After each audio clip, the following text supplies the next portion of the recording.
এখানে আল্লাহ বলছেন কখনোই আমি কাছে নেই এই সন্দেহও করো না। কেন তুমি সন্দেহ করছো যে আমি কাছে নেই? কেন তুমি ভাবছো যে আমি তোমার থেকে দূরে সরে যাব?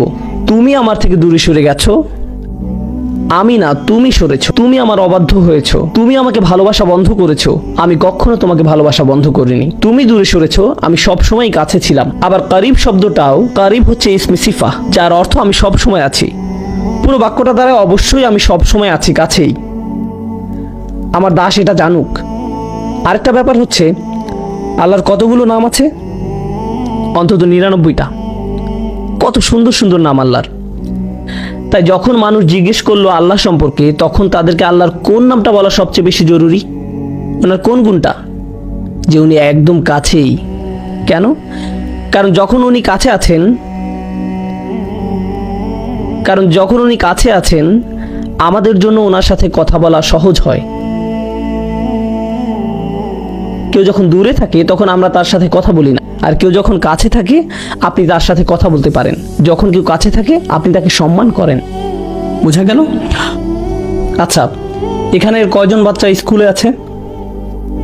4 জন। বাকিরা কি করে? আচ্ছা, যাই হোক, যদি আপনি স্কুলে থাকেন আর টিচার ক্লাসরুমের বাইরে দিয়ে হেঁটে যায়, তখন কি আপনার আচরণে কোনো পরিবর্তন আসে নাকি আসে না? মিথ্যা বলবেন না, আপনি এখন মসজিদে আছেন। বাইরে গিয়ে মিথ্যা বলুন। না না, আমি জাস্ট মজা করলাম। যখন টিচার আপনার কাছে থাকে আপনার ব্যবহার একরকম হয়। ধরুন আপনি একটা পরীক্ষা দিচ্ছেন, টিচার হেঁটে বেড়াচ্ছে, আপনি কি আপনার পরীক্ষার খাতা একটু ঢেকে ফেলেন না?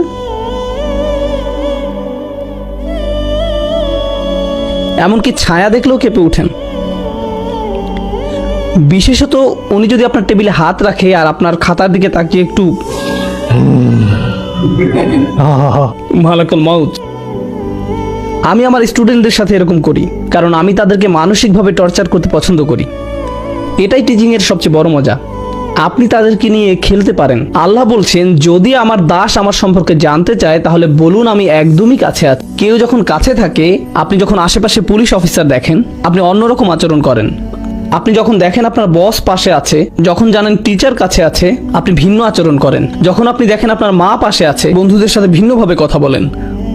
যখন সে অন্য রুমে যায়, তখন হয়তো আপনি আপনার বন্ধুর মুখে ঘুষি মেরে দেন। এই ধরনের কিছু করেন। যখন আপনি অনুধাবন করবেন যে আল্লাহ নিকটে, তখন আপনি সব সময়ের জন্য একদম ভিন্ন মানুষ হয়ে যাবেন, কারণ উনি সব সময় কাছে।